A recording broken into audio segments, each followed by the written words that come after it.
छोटे से गांव में एक लड़की रहती थी जिसका नाम था किरण।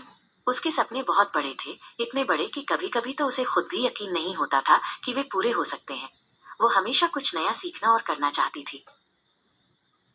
किरण का सबसे बड़ा सपना था अपने गांव के बच्चों को पढ़ाना, क्योंकि गांव में कोई अच्छा स्कूल नहीं था। वो जानती थी कि शिक्षा ही बच्चों का भविष्य बदल सकती है, लेकिन उसके पास न तो किताबें थी और न ही पढ़ाने के लिए कोई जगह है।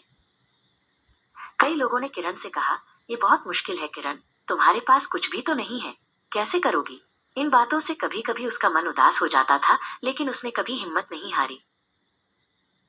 किरण ने सोचा, अगर मेरे पास बड़ी किताबें नहीं है तो मैं छोटी कहानियां सुनाऊंगी।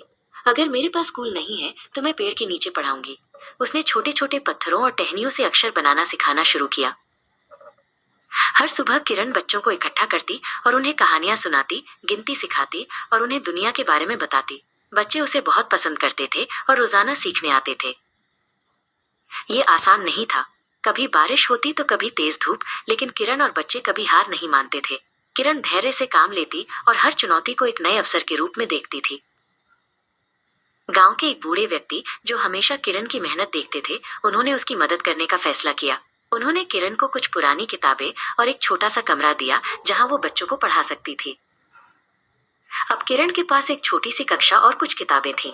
उसकी खुशी का ठिकाना न था। उसने और भी ज्यादा लगन से पढ़ाना शुरू किया और धीरे धीरे गांव के ज्यादा बच्चे उसके पास आने लगे।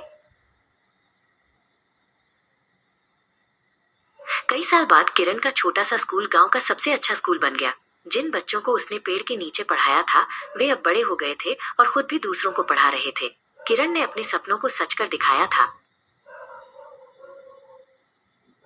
किरण की कहानी ने पूरे गांव को सिखाया कि अगर हम कड़ी मेहनत करें, धैर्य रखें और कभी भी सकारात्मक सोचना न छोड़ें, तो कोई भी सपना असंभव नहीं है।